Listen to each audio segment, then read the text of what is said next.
जय हिंद, वंदे मातरम। स्वागत है आपका teaching pro mister YouTube channel पर। दोस्तों, आज की इस वीडियो में हम आपके लिए लेकर आए हैं कंप्यूटर से संबंधित सामान्य जानकारी। इस वीडियो में आज हम कंप्यूटर से संबंधित सामान्य जानकारी देखेंगे। यह वीडियो होगी वो एग्जाम की दृष्टि से बहुत ही महत्वपूर्ण होगी। आइए इस वीडियो में सबसे पहले हम देखते हैं कि कंप्यूटर शब्द की उत्पत्ति लैटिन भाषा के कंप्यूट शब्द से हुई है।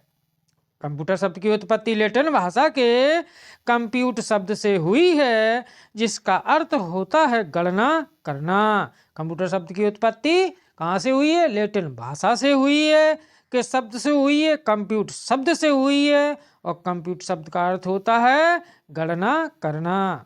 आइए इसके बाद देखते हैं कि कंप्यूटर को हिंदी में संगणक या अभिकलित्र के नाम से भी जाना जाता है। कंप्यूटर को हिंदी में क्या कहा जाता है? संगणक कहा जाता है या अभिकलित्र भी कहा जाता है। आइए दोस्तों इसके बाद देखते हैं कि कंप्यूटर के जन्मदाता हैं वो चार्ल्स बेबेज को कहा जाता है। कंप्यूटर का जन्मदाता किसे कहा जाता है? यहाँ से हम कह सकते हैं कि कंप्यूटर का जन्मदाता चार्ल्स बेबेज को कहा जाता है। इसके बाद देखते हैं कि इलेक्ट्रॉनिक मेल का जन्मदाता है वो आर्थर सी क्लार्क को कहा जाता है। इलेक्ट्रॉनिक मेल का जनक किसे कहा जाता है? आर्थर सी क्लार्क को कहा जाता है। आइए दोस्तों इसके बाद देखते हैं कि कंप्यूटर के अंग अर्थात पार्ट्स ऑफ कंप्यूटर। तो कंप्यूटर के अंगों में सबसे पहले हम देखेंगे इनपुट इकाई अर्थात इनपुट यूनिट। तो इनपुट यूनिट होती है, उसके क्या क्या कार्य होते हैं इसमें हम सबसे पहले देखते हैं कि इनपुट इकाई प्रयोक्ता से डाटा एवं निर्देश प्राप्त करती है। इनपुट इकाई क्या करती है? प्रयोक्ता से डाटा और निर्देश को प्राप्त करती है, और इनपुट इकाई स्वीकृत निर्देशों को मशीनी भाषा में बदलती है। अर्थात इनपुट इकाई जो निर्देश देती है, इनपुट इकाई जो निर्देश प्राप्त करती है उसे मशीनी भाषा में बदलती है, तथा इनपुट इकाई होती है वो प्रोसेसिंग के लिए परिवर्तित निर्देश सीपीयू को देती है। अर्थात इनपुट इकाई का कार्य होता है कि जो निर्देश होते हैं वह सीपीयू तक पहुंचाती है। आइए दोस्तों इसके बाद देखते हैं कि सेंट्रल प्रोसेसिंग यूनिट अर्थात सीपीयू के कार्य। तो इसमें सबसे पहले हम देखते हैं कि कंप्यूटर के सभी प्रोसेसिंग कार्य होते हैं वो सीपीयू के द्वारा संपन्न होते हैं। कंप्यूटर के सभी प्रोसेसिंग कार्य किसके द्वारा संपन्न होते हैं? तो हम कह सकते हैं कि कंप्यूटर के सभी प्रोसेसिंग कार्य होते हैं वो सीपीयू के द्वारा संपन्न होते हैं। इसके बाद देखते हैं कि सीपीयू को कंप्यूटर का मस्तिष्क भी कहा जाता है। कंप्यूटर का मस्तिष्क किसे कहा जाता है? तो यहाँ से हम कह सकते हैं कि सीपीयू को कंप्यूटर का मस्तिष्क कहा जाता है।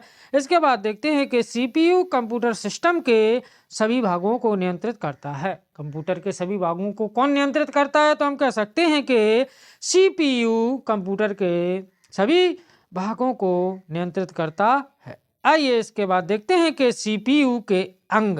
तो यहाँ से हम कह सकते हैं कि सीपीयू के अंग होते हैं वो 3 प्रकार के होते हैं। इसमें सबसे पहला होता है अरिथमेटिक एंड लॉजिक यूनिट अर्थात arithmetic and logic unit ALU।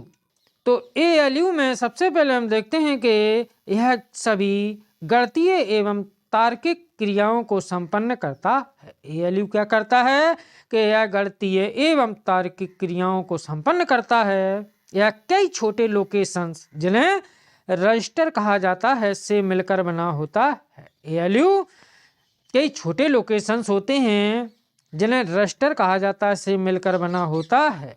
ALU होता है वो 2 प्रकार का होता है। इसमें नंबर फर्स्ट होता है अरिथमेटिक सेक्शन। नंबर फर्स्ट क्या होता है? अरिथमेटिक सेक्शन होता है। अरिथमेटिक सेक्शन होता है इस भाग का कार्य है कि इस भाग में सभी जटिल गणितीय संक्रियाएं संपन्न की जाती हैं। अरिथमेटिक सेक्शन में क्या किया जाता है? इस भाग में सभी जटिल गणितीय संक्रियाएं संपन्न की जाती हैं। और दूसरा भाग होता है लॉजिक सेक्शन। तो लॉजिक सेक्शन में यह भाग होता है, यह भाग तुलना, चयन तथा डाटा रूपांतरण जैसे सभी तार्किक संक्रियाएं संपन्न करता है। आइए दोस्तों इसके बाद देखते हैं कंट्रोल यूनिट। तो कंट्रोल यूनिट होती है वो कंट्रोल यूनिट इनपुट युक्तियों से मेमोरी एवं मेमोरी से अरिथमेटिक लॉजिक यूनिट को डाटा रूपांतरण के आदेश देती है। कंट्रोल यूनिट का क्या कार्य होता है कि यह इनपुट युक्तियों से मेमोरी तक पहुंचाती है इंफॉर्मेशन, और मेमोरी से अरिथमेटिक लॉजिक यूनिट को डाटा होता है वो रूपांतरित करने का आदेश देती है। आइए इसके बाद देखते हैं मेमोरी। तो मेमोरी में सबसे पहले हम देखते हैं कि यह तात्कालिक या स्थायी रूप से इनपुट युक्ति से प्राप्त डाटा को रखता है। यह मेमोरी का क्या कार्य होता है कि यह तात्कालिक और स्थायी रूप से इनपुट युक्ति से जो डाटा प्राप्त होता है उसको सेव करता है, अर्थात उसको बनाए रखता है, और यह संशोधित किए जा रहे डाटा, अर्थात जिस डाटा में संशोधन किया गया हो और नए उत्पन्न किए गए डाटाओं या परिणामों को भी यह रखता है। आइए दोस्तों इसके बाद देखते हैं कि मेमोरी सिस्टम सॉफ्टवेयर एवं एप्लीकेशन सॉफ्टवेयर को प्रयोग में बनाए रखता है। मेमोरी क्या करता है कि मेमोरी सिस्टम सॉफ्टवेयर होता है और एप्लीकेशन सॉफ्टवेयर को भी प्रयोग में बनाए रखता है। इसके बाद देखते हैं कि मेमोरी मुख्यतः दो प्रकार की होती हैं। इसमें नंबर फर्स्ट होती है रैम। रैम का पूरा नाम होता है रैंडम एक्सेस मेमोरी, और दूसरी मेमोरी होती है रोम। रोम का फुल फॉर्म होता है रीड ओनली मेमोरी। ये दोनों मेमोरियां होती हैं वो कंप्यूटर की महत्वपूर्ण मेमोरियां होती हैं। आइए इसके बाद देखते हैं कि रैम एवं रोम को कंप्यूटर की मुख्य मेमोरी के रूप में भी जाना जाता है। रैम और रोम को कंप्यूटर की मुख्य मेमोरी के रूप में भी जाना जाता है। आइए दोस्तों इसके बाद देखते हैं कंप्यूटर के प्रमुख गुण, अर्थात कैरेक्टरिस्टिक ऑफ ए कंप्यूटर। तो कंप्यूटरों के गुणों में सबसे महत्वपूर्ण होती है गति, अर्थात यहाँ से हम कह सकते हैं कि कंप्यूटर होता है वो पल भर में लाखों गणनाएं कर सकता है। यह इतना तीव्र होता है कि सेकंडों में, एक सेकंड में हजारों लाखों गणितीय संक्रियाएं एक साथ कर सकता है। तो यहाँ से हम कह सकते हैं कि कंप्यूटरों के गुणों में सबसे महत्वपूर्ण गुण है उसकी गति। आइए इसके बाद देखते हैं कि कंप्यूटर में शुद्धता, एक्यूरेसी का भी होना महत्वपूर्ण है, क्योंकि कंप्यूटर होता है वो कठिन से कठिन प्रश्न को भी बिना किसी त्रुटि के उसके परिणाम निकाल देता है। कंप्यूटर होता है वो कठिन से कठिन प्रश्न हो उसको बिना किसी त्रुटि के भी उसके परिणाम निकाल देता है। तो यहाँ से हम कह सकते हैं कि कंप्यूटर में शुद्धता, एक्यूरेसी का होना भी बहुत ही महत्वपूर्ण होता है। आइए इसके बाद देखते हैं कि कंप्यूटर में उच्च संग्रह क्षमता का भी होना आवश्यक है, क्योंकि कंप्यूटर अपनी मेमोरी सूचनाओं का विशाल भंडार संचित कर सकता है। क्योंकि कंप्यूटर होता है अपनी मेमोरी में सूचनाएं होती हैं उनका विशाल भंडारण संचित कर सकता है, अर्थात इसमें अथाह आंकड़ों एवं प्रोग्रामों को मतलब एकत्रित या भंडारण करने की क्षमता होती है। तो यहाँ से हम कह सकते हैं कि कंप्यूटर में उच्च संग्रह क्षमता का भी होना आवश्यक है। आइए इसके बाद देखते हैं कि कंप्यूटर में विश्वसनीयता, रिलायबिलिटी का होना भी आवश्यक है, क्योंकि कंप्यूटर की याद रखने की शक्ति एवं शुद्धता होती है वो उच्च कोटि की होती है। इसके बाद देखते हैं कि बहुउद्देशीय, तो यहाँ से हम कह सकते हैं कि कंप्यूटर एक बहुउद्देशीय मशीन है। इसका उपयोग होता है वो भिन्न भिन्न क्षेत्रों में भिन्न भिन्न कार्यों को करने में किया जाता है, क्योंकि इसका उपयोग होता है वो चिकित्सा के क्षेत्र में होता है। चिकित्सा, औद्योगिक, वैज्ञानिक, खगोलशास्त्र, खेलकूद इत्यादि बहुत से अनेक क्षेत्रों में कंप्यूटर का उपयोग होता है। तो यहाँ से हम कह सकते हैं कि कंप्यूटर में बहुउद्देश्यता का गुण भी होना आवश्यक है। तो एक अच्छे कंप्यूटर में गुण होने चाहिए। तो यहाँ से हम कह सकते हैं कि अच्छे कंप्यूटर में गति होना चाहिए, शुद्धता भी होना चाहिए, उच्च संग्रह क्षमता का भी होना आवश्यक है। एक अच्छी कंप्यूटर में विश्वसनीयता भी होनी चाहिए और बहुउद्देश्यता भी होनी चाहिए। ये दोस्तों इसके बाद हम बात करेंगे कंप्यूटर की पीढ़ियों के बारे में। तो कंप्यूटर की पीढ़ियों में सबसे पहले हम देखेंगे कंप्यूटर की पहली पीढ़ी। तो कंप्यूटर की पहली पीढ़ी थी वो 1946 से 1956 तक रही।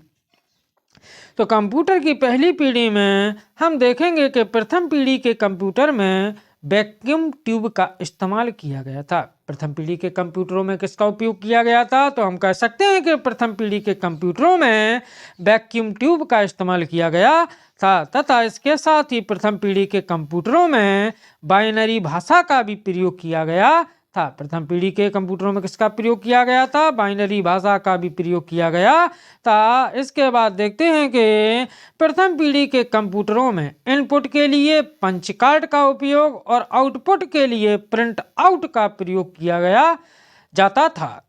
प्रथम पीढ़ी के कंप्यूटरों में इनपुट के लिए किसका प्रयोग होता था? पंच कार्ड का, और आउटपुट के लिए प्रिंट आउट का प्रयोग किया जाता था। आइए दोस्तों इसके बाद हम बात करेंगे कंप्यूटर की द्वितीय पीढ़ी। तो कंप्यूटर की द्वितीय पीढ़ी थी, इसका समय था 1956 से 1963। कंप्यूटर की द्वितीय पीढ़ी कब से कब तक आई? 1956 से 1963 तक। इसमें देखते हैं कि द्वितीय पीढ़ी के कंप्यूटरों में वैक्यूम ट्यूब के स्थान पर ट्रांजिस्टर का प्रयोग किया गया। द्वितीय पीढ़ी के कंप्यूटरों में वैक्यूम ट्यूब के स्थान पर किसका प्रयोग किया गया? ट्रांजिस्टर का प्रयोग किया गया तथा ट्रांजिस्टर का आविष्कार था वो कब किया गया था? 12 सितंबर 1958 में ट्रांजिस्टर का आविष्कार किया गया था। आइए दोस्तों इसके बाद देखते हैं कि द्वितीय पीढ़ी के कंप्यूटरों में बाइनरी भाषा के स्थान पर असेंबली भाषा का प्रयोग किया जाने लगा था। द्वितीय पीढ़ी के जो कंप्यूटर थे उसमें बाइनरी भाषा के स्थान पर असेंबली भाषा का प्रयोग किया जाने लगा। आइए दोस्तों इसके बाद हम बात करेंगे कंप्यूटर की तीसरी पीढ़ी। तो कंप्यूटर की तीसरी पीढ़ी थी वो 1964 से 1973 के मध्य रही। इसमें सबसे पहले हम देखेंगे कि तीसरी पीढ़ी के कंप्यूटरों में इनपुट देने के लिए कीबोर्ड और आउटपुट लेने के लिए मॉनिटर का प्रयोग किया जाने लगा। तीसरी पीढ़ी के कंप्यूटरों में इनपुट के लिए तो कीबोर्ड का प्रयोग हुआ और आउटपुट के लिए मॉनिटर का प्रयोग किया जाने लगा। आइए इसके बाद देखते हैं कि सबसे पहले ऑपरेटिंग सिस्टम का प्रयोग इसी पीढ़ी में किया गया जो कि CUI आधारित ऑपरेटिंग सिस्टम था। सबसे पहले ऑपरेटिंग सिस्टम का प्रयोग किस पीढ़ी के कंप्यूटर में किया गया? तो हम कह सकते हैं कि तीसरी पीढ़ी के कंप्यूटरों में, और तीसरी पीढ़ी के कंप्यूटरों में CUI आधारित ऑपरेटिंग सिस्टम का प्रयोग किया गया। इसके बाद देखते हैं कि CUI होता है, इसका फुल फॉर्म होता है वो कैरेक्टर यूजर इंटरफेस होता है। CUI का फुल फॉर्म क्या होता है? कैरेक्टर यूजर इंटरफेस होता है। आइए दोस्तों इसके बाद देखते हैं कि तीसरी पीढ़ी के कंप्यूटरों में ट्रांजिस्टर के स्थान पर IC अर्थात इंटीग्रेटेड सर्किट का प्रयोग किया जाने लगा।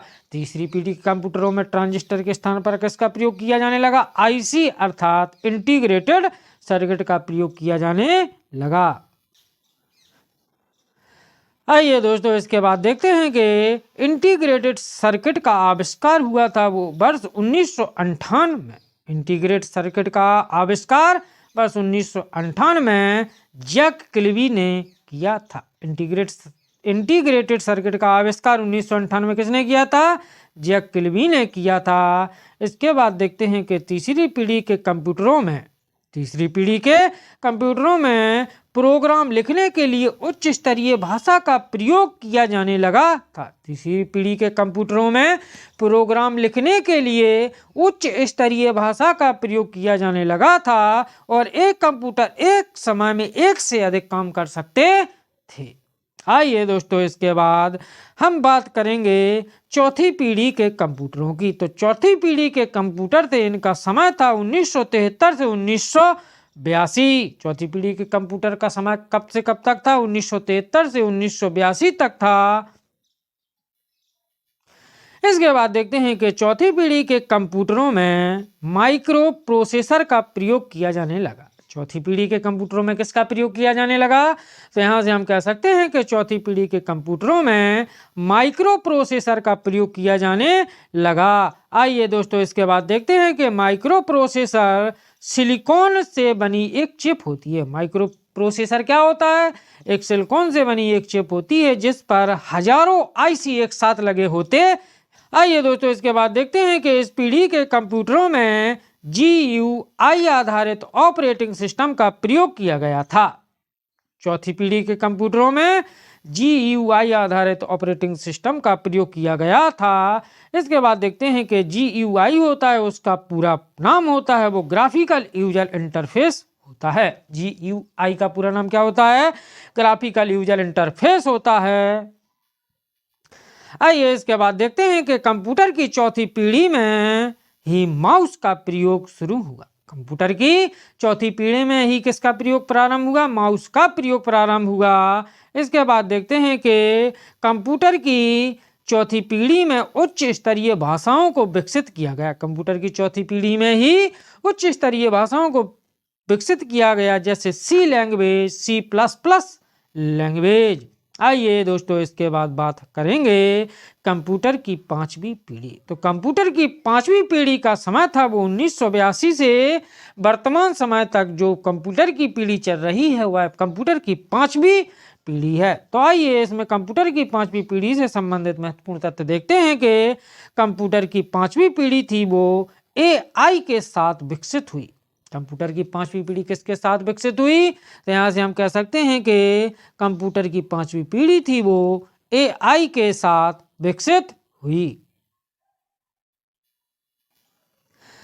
आइए इसके बाद देखते हैं कि AI का फुल फॉर्म क्या होता है? Artificial intelligence. AI का फुल फॉर्म क्या होता है? आर्टिफिशियल इंटेलिजेंस का मतलब एक मशीन जो मानवीय गुणों को समझ सके। AI आर्टिफिशियल इंटेलिजेंस का मतलब क्या होता है? कि एक ऐसी मशीन जो मानवीय गुणों को समझ सके। आइए दोस्तों इसके बाद देखते हैं कि पहले विकसित कंप्यूटर की भाषा कौन सी थी। तो यहाँ से हम कह सकते हैं कि पहले विकसित कंप्यूटर की भाषा थी वो कोबोल थी। आइए दोस्तों इसके बाद देखते हैं कि एक कंपैक्ट डिस्क होती है वो किस प्रकार की डाटा भंडारण पद्धति होती है। तो यहाँ से हम कह सकते हैं कि एक कंपैक्ट डिस्क होती है वह एक प्रकार की चुंबकीय डाटा भंडारण पद्धति होती है। यदि दोस्तों वीडियो अच्छा लगा हो तो लाइक और सब्सक्राइब करना ना भूलें। जय हिंद, जय भारत।